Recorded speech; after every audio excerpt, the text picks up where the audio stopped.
नमस्कार भावांनो, बैलगाडा क्षेत्रातील रॉकेट आई एकवीरा प्रसन्न, नानाशेठ प्रधान, अरुण पाटील, जगदीश कोळी यांचा ट्रिपल हिंद केसरी घोटचा छोटा सर्जा। मी घोटचा छोटा सर्जाची अपडेट घेऊन आलेलो आहे की घोटचा छोटा सर्जा आता कोणत्या मैदानात पळताना दिसेल, घोटचा छोटा सर्जा सध्या कुठे आहे याची मी उत्तरं घेऊन आलेलो आहे। तर आता 10 दिवस बरीच मैदानं झाले। बकासूर तर आपल्याला सारखाच दिसत असतो, वेगाचा शेवट सर्जा देखील सारखा दिसत, बरेच टॉपची नंदी मैदानात दिसत असतात, पण घोटचा सर्जा बरेच दिवस झाले दिसत नाही। सारखे कमेंट करतात युट्यूबच्या माध्यमातून असो किंवा व्हॉट्सअपच्या माध्यमातून असो की घोटचा सर्जा मैदानात का येत नाही, कोणत्या मैदानात दिसेल। तर याचं उत्तर घेऊन आलेलो आहे, व्हिडिओ शेवटपर्यंत बघा। घोटचा छोटा सर्जाचं मागचं मैदान म्हणजे 16 जुलैचं मालशिरस हिंदकेसरी मैदान।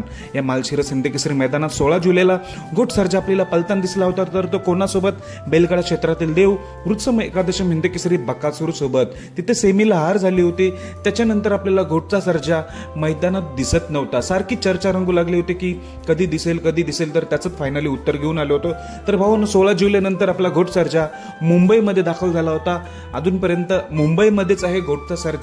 त्यामुळे आता दुसरा प्रश्न की मैदानात कधी दिसेल। तर भावांनो, मला मिळालेल्या माहितीनुसार खात्रीशीर सांगतोय, जे 1 ऑगस्टचं आता मोठं मैदान आहे महाराष्ट्र केसरीचं, मौजे कदमवाडी निमसोड तालुका खटाव येथे महाराष्ट्र केसरीचं 1 ऑगस्टला हे मैदान होत आहे।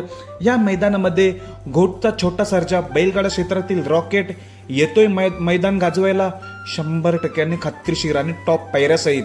टॉपच पायरा झालेला आहे घोटचा सर्जाचा। 1 ऑगस्टला आपल्याला दिसेल कोण पायरा आहे, आणि तो पण रॉकेट म्हणजे रॉकेट। काय स्पीड आहे बैलगाडा क्षेत्रात सर्वांनाच माहिती आहे, बरेच फॅन झालेले आहेत या घोटच्या सर्जाचे, कारण त्याचा वेगच तसा आहे। म्हणून जास्त चौकशी कधी दिसेल, तर 1 ऑगस्टला येतोय महाराष्ट्र केसरी मैदान गाजवायला।